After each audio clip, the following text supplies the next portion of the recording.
Haridwar Lok Sabha seat पर त्रिकोणीय मुकाबला है और मेरे साथ मौजूद हैं इस समय हरिद्वार लोकसभा सीट को त्रिकोणीय बनाने वाले उमेश कुमार। सर, किस तरह का माहौल है चुनाव में, क्या चुनौतियां हैं और मुद्दे क्या हैं? चुनौती कोई नहीं है। जब जिस आदमी के लिए बच्चे, बूढ़े, जवान, माताएं, बहनें इस भरी गर्मी में निकल के घरों से आ रहे हैं, जिस बेटे को लड़ाने के लिए, जिस भाई को लड़ाने के लिए युवा अपने घरों से निकल कर आ रहे हैं, बिना बुलाए आ रहे हैं, उस आदमी को कौन क्या चुनौती देगा? चुनौती तो जनता इनके लिए आज बन गई है।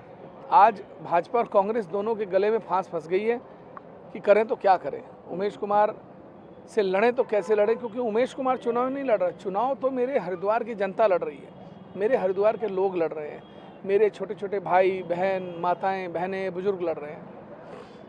मुद्दे क्या हैं आपके? मुद्दे देखिए, सबसे पहले है स्थानीय सांसद। हमें दिल्ली से तय किया हुआ सांसद नहीं चाहिए, हमें वो चाहिए जो पब्लिक के बीच में रहे, जनता के बीच में रहे, जनता की बात करे, भ्रष्टाचार के खिलाफ बात करे, बेरोजगारी खत्म करने की बात करे, स्कूल व्यवस्था, स्वास्थ्य सेवाओं की बात करे। हमें वो चाहिए जो किसानों की लड़ाई लड़े। उमेश जी, एक बात ये भी आ रही है कि शुरुआत में जब आपने नामांकन किया तो बड़े जोरों शोरों पर आपने इस चुनाव की तैयारियां की। लोग ये कह रहे हैं कि जिस तरह से विधानसभा चुनावों में आपने एक अलग तरीके का माहौल बना दिया था, आप सुस्त पड़ गए हैं, आप शांत पड़ गए हैं। आप ये चाहते हैं कि जो अब मुकाबला है वो त्रिवेंद्र और वीरेंद्र के बीच है और वीरेंद्र के वोट काटे जाएँ। वीरेंद्र किसी दौड़ में ही नहीं है। आप आज प्रियंका की रैली देख लीजिए, आज आप बहन मायावती जी की रैली देख लीजिएगा, आप आज उमेश कुमार का ईद मिलन समारोह भी देख लीजिएगा। आपको इस बात का एहसास हो जाएगा कि संगठन बड़े हैं या जनता का प्रत्याशी बड़ा है, या जनता का जो प्रचंड बहुमत है वो आज आपको देखने को मिलेगा। मैं चाहता हूँ आप आएँ, पिरान कलियर आप आए हैं तो मैं चाहता हूँ कि यहाँ से 200 मीटर की दूरी पर भी आप इस कार्यक्रम में ज़रूर शामिल हों और आपको खुद एहसास हो जाएगा कि जनता सर्वोच्च है। ये जनता किसी को भी रंक बना सकती है और किसी को भी राजा बना सकती है। उमेश जी, जिस वोटर पे आप निशाना साध रहे हैं, ऐसा विपक्ष कह रहा है और ऐसे दूसरे दलों के नेता कह रहे हैं कि ईद है तो उमेश जी जो है वो हेलीकॉप्टर से पुष्प बरसा रहे हैं। आज उन्होंने ईद मिलन समारोह रख लिया, बैसाखी गई है, सोमती गई है, तब आप कहीं दिखाई नहीं दिए। क्या ये वोटर जो है सीधे सीधे जो कांग्रेस को वोट करता था वो कट सके, बीजेपी को फायदा हो सके, इसके लिए तो ये सब कवायद तो नहीं हो रही है कहीं? शिवरात्रि पर जब 108 शिवालयों पर मैंने फूल डाले हेलीकॉप्टर से, अभी 8 तारीख को शिवरात्रि गई है, तब आप सोए थे? तब आप लोगों की आंखें बंद थी? जब मैंने सावन में कांवड़ियों के ऊपर फूल डाले हेलीकॉप्टर से, तब आप सोए थे? किसी आदमी के चरित्र पर उंगली उठाना बड़ा आसान होता है। आप 8 फरवरी के मेरे पेज पर जाइए, वीडियोस देखिए, आपको दिखेगा कि 108 शिवालय सहित माँ मनसा देवी, चंडी देवी, भारत माता मंदिर, दक्ष महादेव मंदिर, कौन सा ऐसा मंदिर था ऋषिकेश से लेके यहाँ तक जिस मंदिर पर मैंने फूल ना डाले हों?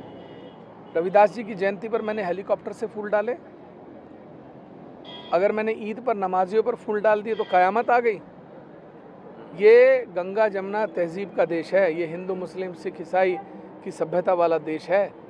सियासतदान सिर्फ भाजपा और कांग्रेस करेंगे, हम सर्व समाज की राजनीति करेंगे। आप किससे अपनी टक्कर मानते हैं दोनों प्रत्याशियों में से?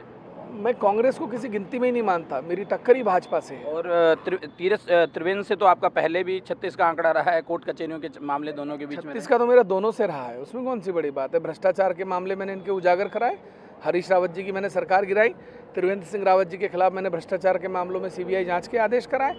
दोनों का राजनीतिक करियर मेरे कारण समाप्त हुआ, तो इसमें बुराई क्या है? मैंने भ्रष्टाचार दिखाया ना। मेरी कोई जाति दुश्मनी, कोई ज़मीन का बंटवारा थोड़ी हो रहा था, कोई हमारी मेड़ थोड़ी मिल रही थी कि हम दोनों जो है कुदाल लेके लगे हुए थे कि ये तेरी और ये मेरी है। अभी 2 दिन पहले आपने हरीश रावत के लिए एक पोस्ट डाली, आपने कहा कि 19 तारीख के बाद पूरा परिवार जो है वो बीजेपी में शामिल हो रहा है, उनको राज्यपाल बनाया जा रहा है। फिर हरीश रावत ने कहा कि आप तो बीजेपी के बी टीम के तरह काम कर रहे हैं। हरीश रावत जी ने भस्मासुर बनकर इस राज्य में कांग्रेस खत्म की और आज हरीश रावत जी भाजपा के साथ हाथ मिला चुके हैं, ये तय है।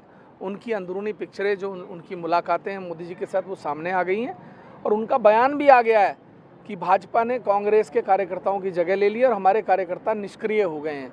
तो ये बयान क्या बताता? ये यही बताता कि आप त्रिवेंद्र सिंह रावत को जिताना चाहते हैं, जो संभव नहीं है, हम होने नहीं देंगे। चलिए, बहुत बहुत धन्यवाद। तो उमेश कुमार थे और खानपुर से मौजूदा समय में विधायक हैं, लोकसभा के लिए चुनावी मैदान में हैं और बता रहे हैं कि उनका मुकाबला सीधे सीधे बीजेपी से है, ना कि कांग्रेस से, और कांग्रेस को इस रेस में वो कहीं नहीं देखते। कैमरामैन प्रवीण सोनकर के साथ किरण कांत शर्मा, ईटीवी भारत, रुड़की।